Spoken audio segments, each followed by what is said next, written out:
আসসালামু আলাইকুম, সবাই কেমন আছেন? আশা করি সবাই ভালো আছেন। আজকে চলে আসলাম আপনাদের মধ্যে নতুন একটা রেসিপি নিয়ে। আজকে আমি বানাবো লাউ চিংড়ি।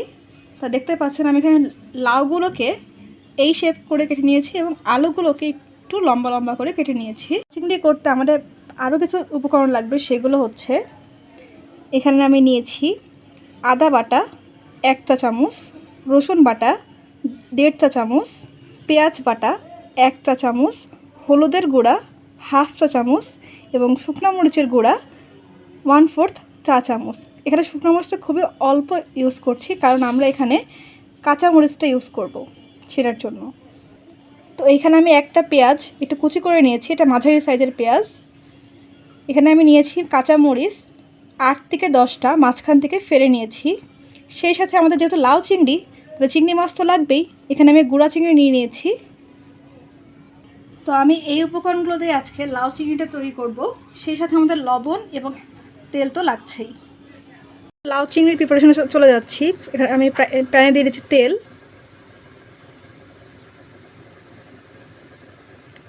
আমি এই ক্ষেত্রে সয়াবিন তেলটা ইউজ করছি।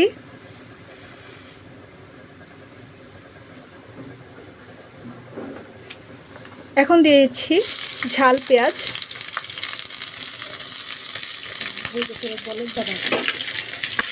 ঝাল পেঁয়াজটাকে আমি এখন সামান্য ভেজে নিচ্ছি।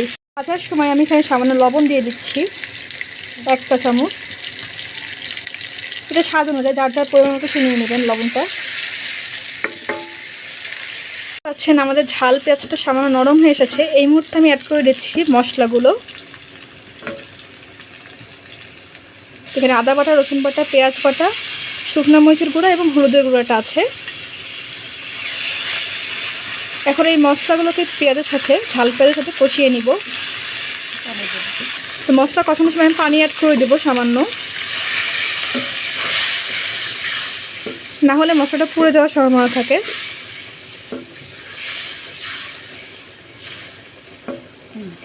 তা আমি এখন এখানে লাউ চিংড়ি মাছটা, গুঁড়া চিংড়িগুলো অ্যাড করে দিচ্ছি।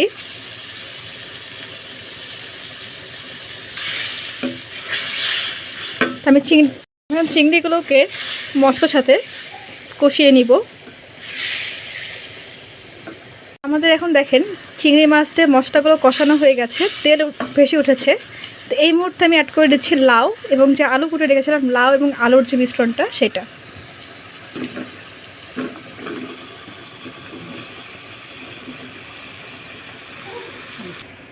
লাউটাকে আমরা মশলার সাথে একটু কষিয়ে নিব।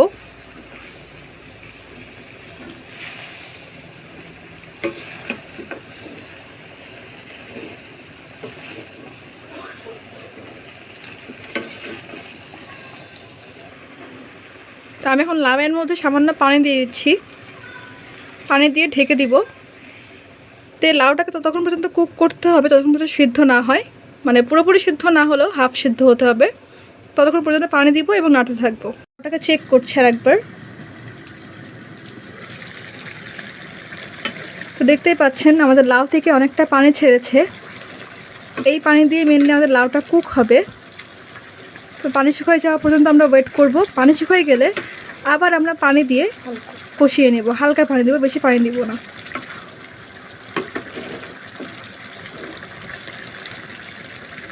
আমাদের দেখতে পাচ্ছেন এখানে পানি নেমে গেছে। আমরা এখন কষাচ্ছি।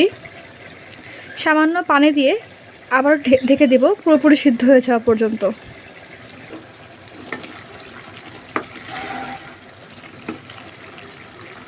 আমাদের লাউটা কষানো হয়ে গেছে, লাউটা সিদ্ধ হয়ে গেছে। আমি এই মুহূর্তে সামান্য পানি অ্যাড করে দিচ্ছি। এই পানিটা দেওয়ার পরে ফুটে উঠলে আমরা একটু ঝোলঝোল অবস্থায় এটাকে নামিয়ে নিব।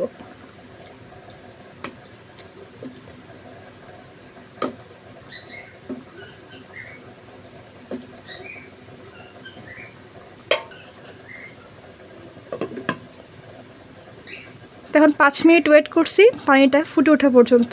আমরা এখন লাউটা একটু চেক করব। তো দেখতেই পাচ্ছেন আমরা যে পানিটা দিয়েছিলাম লাস্টে, সেই পানিটা ফুটে উঠেছে। এখন সামান্য নেড়ে চেড়ে লাউটাকে আমরা নামিয়ে নেব। তাহলে তৈরি হয়ে যাবে আমাদের গরম গরম লাউ চিংড়ি। তো দেখতেই পাচ্ছেন আমি আমাদের লাউ চিংড়িটাকে একটা পাত্রে পরিবেশন করে নিয়েছি। তো দুপুরবেলা গরম ভাতের সাথে লাউ চিংড়ি কিন্তু একদম অমৃত। তো আশা করি রেসিপিটা আমাদের ভালো লেগেছে। যদি রেসিপিটা ভালো লেগে থাকে চ্যানেলটা অবশ্যই সাবস্ক্রাইব করবেন, ভিডিওতে লাইক করবেন, কমেন্ট করবেন, শেয়ার করবেন। আজকের ভিডিও দেখার জন্য ধন্যবাদ। পরবর্তীতে অন্য কোনো ভিডিও নিয়ে, রান্নার রেসিপি নিয়ে আপনাদের হাজির হয়ে যাব। তো আজকের মতন এই পর্যন্তই। আল্লাহ হাফেজ।